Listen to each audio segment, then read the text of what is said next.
ఈ నెంబర్స్ని Hindu Arabic numbers అని కూడా పిలుస్తారు.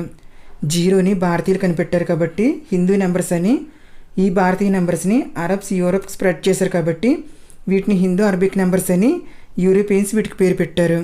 ఈ పదం మొదటిగా 17-18 శతాబ్దాల్లో యూజ్ చేశారు. కానీ మధ్యయుగంలో అరబ్స్ మాత్రం వీటిని హిందూ నెంబర్స్ అని పిలిచేవాళ్ళు. ఈ నెంబర్స్ రాయడానికి లెక్క పెట్టడానికి చాలా ఈజీగా ఉంటుంది. రోమన్ నెంబర్స్ లాగా కష్టంగా ఉండవు. అంతకుముందు యూరప్లో రోమన్ నెంబర్స్ వాడేవాళ్ళు. అందులో జీరో ఉండేది కాదు. సో క్యాలిక్యులేషన్స్ కష్టంగా ఉండేది. హిందూ అరబిక్ నెంబర్స్లో జీరో ఉంటుంది. 10, 100, 1000, 10,000 లాంటివి రాయడం ఈజీ. అలాగే పెద్ద నెంబర్స్ రాయడం కూడా చాలా ఈజీ.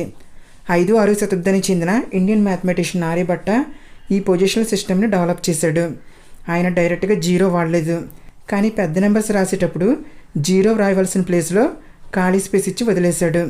ఈ ఖాళీ ప్లేస్కి ఒక గుర్తు కావాలి కాబట్టి ఆర్యభట్ట ఇండైరెక్ట్గా జీరోకి హింట్ ఇచ్చాడు. ఆ తర్వాత 6-7 శతాబ్దాల్లో ఇంకో లెజెండరీ మ్యాథమెటిషియన్ వచ్చాడు. ఆయనే బ్రహ్మగుప్త. ఈయన ఆర్యభట్ట వదిలిన ఖాళీ స్పేస్కి సింబల్ ఇచ్చి కొన్ని రూల్స్ డిఫైన్ చేశాడు. అదే జీరో.